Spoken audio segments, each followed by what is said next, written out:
the 8 senses. I've been wanting to talk about this one for a while, so here goes. Most of us think we have 5 senses: sight, sound, taste, touch, smell. I'm not going to think about that too much. I think that's them. If it's not, sorry. Some people subscribe to this fact that we have 7 senses, and I subscribe to the theory that we actually have 8. So there's those 5 we know about. They're the external ones, information coming from the outside environment into the brain to tell it about our environment. And the other 3, interoception, proprioception, and mindsight, are more senses from inside the body. Now, the brain, as much as it is really clever, in many ways it really isn't, and it doesn't know very much at all about very much. What it does is use information from those 8 senses to determine how we are, whether we need to change something, whether we need to get the hell out of there. So those other 3 senses that we kind of don't even know about are actually really important, because they're a big part of what our brain uses to determine how we are. And in my opinion, just like if you lost your sight, or you lost your taste, or you lost your hearing, of course you can continue a lovely life, but that life is going to have a few more challenges, and in some ways is going to be a bit more tricky for you.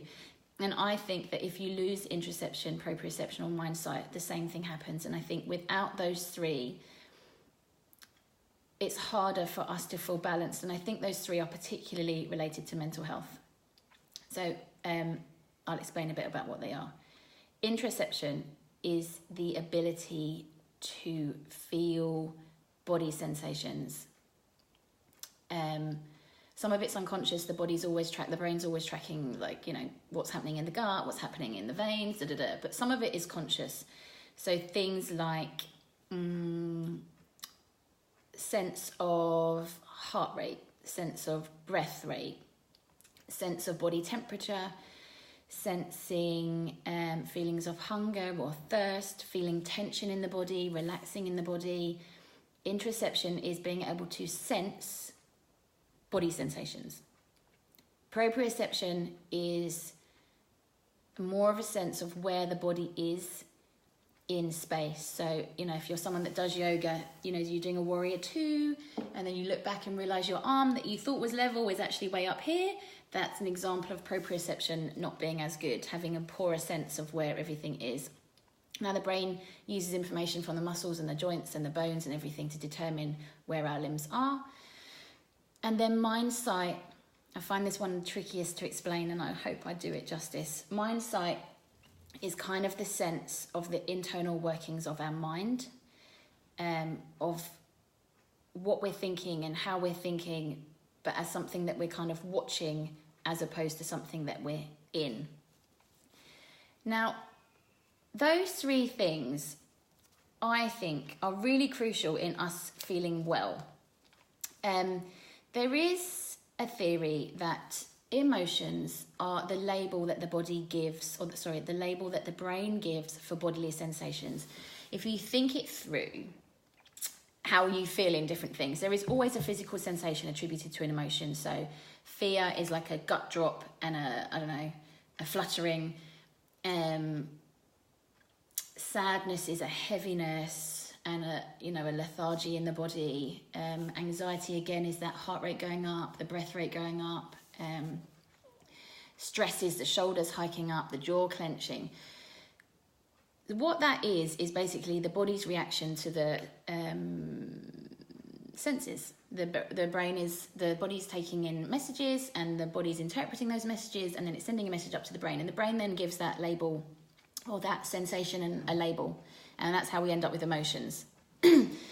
Now, if we don't have any interoception and we can't really feel what's happening in the body at all, then it's a little bit harder for us to tell or to know how we feel. If we have poor proprioception and we don't really know even where that limb is, then it's going to be very hard for us to know how that limb is and whether we feel all right. And mindsight, if we don't really know how we think or how our mind works, then we don't really know if what we're reacting to now, our reaction to something now, is actually to do with that thing that's happening now, or actually is that a memory from the past, or is that the way that we naturally just react to things because of what happened to us before?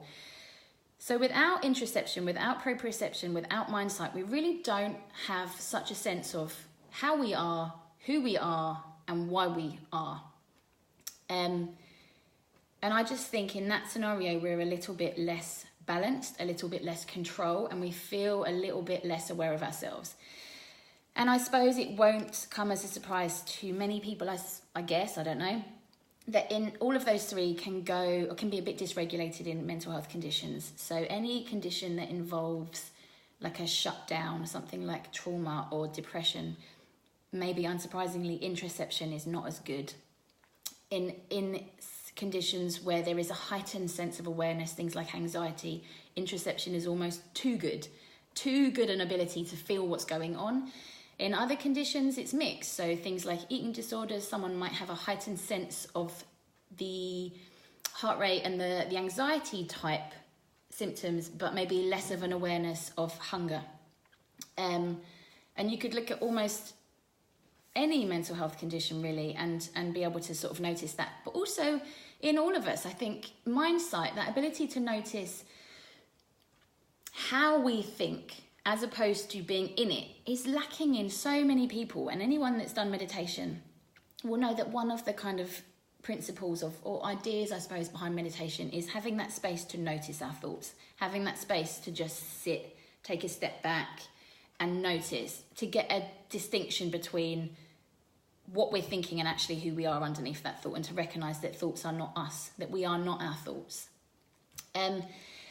So with all of that in mind, I think that improving interoception, proprioception and mindsight is incredibly helpful for mental health. And yoga, yoga helps with them all. So it's in that space, that quietness, that noticing, that we can start to improve all of these things. I don't know if anyone's been to a yoga class, but often there's a big emphasis on noticing the breath, noticing the sensation in the body, noticing the areas of tension, feeling into your body, noticing, is your limb way up here? And you feel like it's up here, but actually it's down here. You know, that's really crucial. If you don't know where that limb is, you don't know how it feels. And also noticing your thoughts. Noticing your thoughts. It's in those yoga practices, in the asanas, the poses on the mat, in the meditation, in the breathing. That's where we start to develop all of those senses, really, so that I think we could become better balanced. And I want to finish with an example from my client, which I think is the perfect example of yoga at work. And we weren't talking about interoception, we weren't talking about anything really. She was just giving me an example of the other day. She was having a conversation with someone and that person was talking about a particular stressor in their life. And my client suddenly noticed heat rising up the back of her neck, like a rashy feeling. She noticed that's interoception. She noticed her shoulders hiking up, proprioception. She noticed her mind starting to whiz and whir, mindsight. And in doing so, she could recognise that this situation was making her stressed, but this situation had absolutely nothing to do with her. And so she basically made a decision at that point to leave the conversation and go about her day. Now, by her own admission, a year or two ago, she wouldn't have even noticed the sensation up the back of the neck. She wouldn't have noticed the shoulders hike. She wouldn't have been aware of her own whizzing thoughts. And she would have just stayed in the conversation, trying to be a supportive, helpful friend. And she would have ended up super stressed all day, not really knowing why she was stressed. And then probably at the end of the day, knocking back a bottle of wine to take the edge off those sensations. And then not really sleeping and then becoming more anxious because that's what alcohol does. And it would have been a whole big snowball. But through the practices of yoga, which have increased all of those things, proprioception, interoception and mindsight, she's become so much more aware of how she is, who she is, how she reacts, and then can make different choices about how she goes about her day. And I think that is huge, huge in terms of us feeling more balanced.